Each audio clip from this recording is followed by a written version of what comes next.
आप सभी को मेरा प्रणाम। लास्ट वीडियो में हमने आपको बताया था कि उत्तराखंड की चारधाम यात्रा यमुनोत्री से शुरू की जाती है।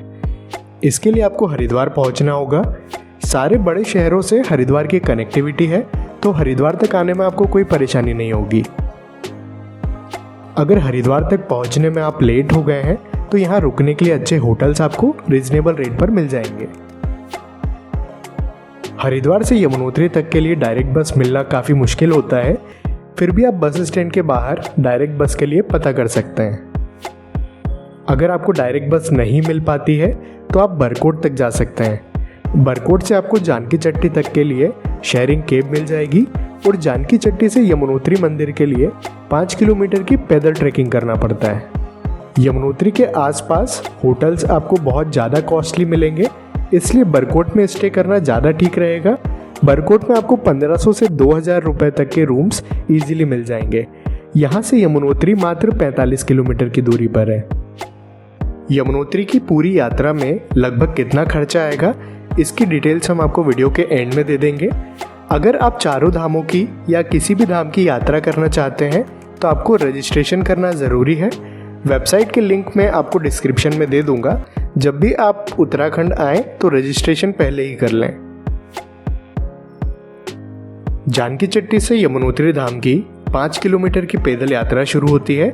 यहाँ पर आपको घोड़े खच्चर, पालकी और पिट्ठू का ऑप्शन मिल जाएगा। घोड़े खच्चर का आने जाने का किराया 2500 रुपये, पिट्ठू का किराया 5000 रुपये और पालकी का किराया 8000 रुपये लगता है।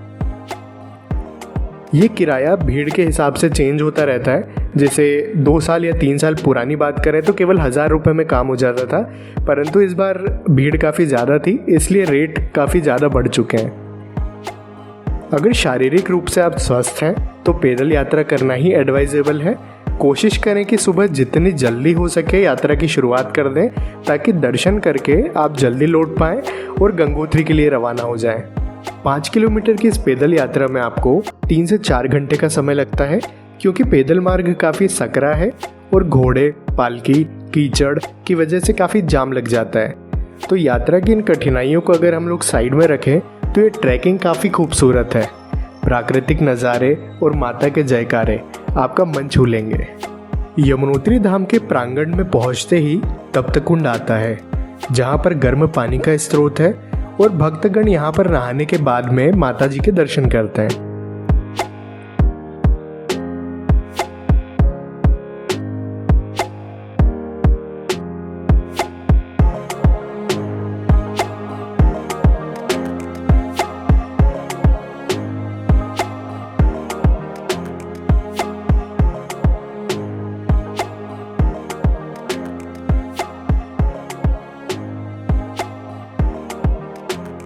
यमुनोत्री के आसपास भी कुछ दार्शनिक स्थल है जहां आप जा सकते हैं। इसमें एक बेहद खूबसूरत जगह है सप्तऋषि कुंड। ये वह जगह है जहां पर माता यमुना का उद्गम होता है, पर यहां तक पहुंच पाना आसान नहीं है। अगर आप पहली बार ट्रैकिंग कर रहे हैं, पहली बार पहाड़ों पर आए हैं, तो यह ट्रैक आपके लिए नहीं है। यहाँ के लोकल लोगों और गाइड के थ्रू ही आप सप्तऋषि कुंड तक पहुँच सकते हैं। आपको इसके बारे में अगर और डिटेल्स चाहिए तो मुझे कमेंट सेक्शन में बताइएगा, मैं इसके लिए एक अलग से वीडियो बना दूंगा। यमुनोत्री धाम में सूर्य कुंड भी प्रमुख आकर्षण का केंद्र है।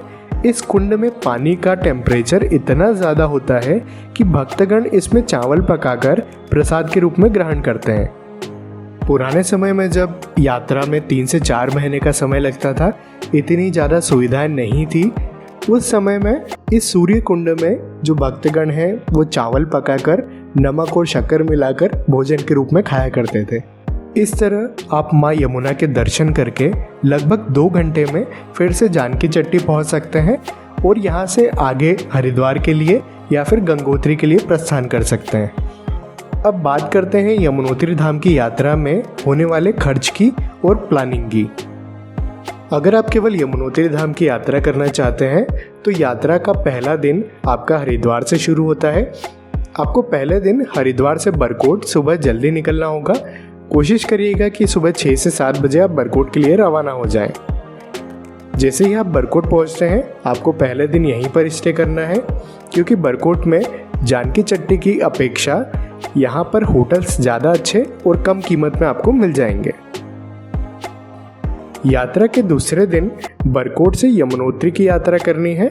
कोशिश करिएगा सुबह 4 से 5 बजे यात्रा शुरू हो जाए। आप बरकोट से जैसे ही जानकी चट्टी पहुंच जाएंगे, वहां से 6 किलोमीटर की पैदल यात्रा शुरू होगी। दर्शन करने के बाद में कोशिश करिएगा कि दोपहर तक वापस आप जानकी चट्टी और वहां से वापस बरकोट आ जाएं। फिर आप डे 2 में बरकोट में भी स्टे कर सकते हैं और डे 3 में आप बरकोट से फिर से हरिद्वार आ सकते हैं। तो इस तरह आपकी 3 दिन में हरिद्वार से बरकोट, बरकोट से जानकी चट्टी, वहाँ से माँ यमुना के दर्शन और फिर से बरकोट होते हुए हरिद्वार आकर आपकी यात्रा खत्म हो जाएगी।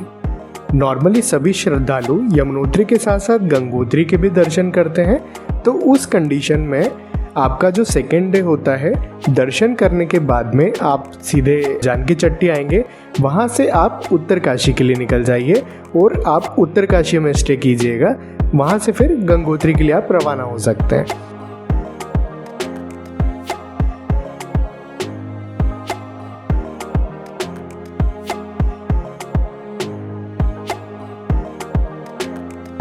दोस्तों, हमने कोशिश की है कि हम आपको यमुनोत्री धाम की सारी जानकारी इस वीडियो में दे पाएँ।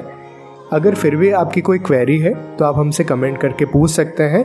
हम बिल्कुल सारे कमेंट रीड करते हैं और आपको जल्दी से जल्दी रिप्लाई देने की कोशिश करेंगे। आप सभी को मेरा प्रणाम।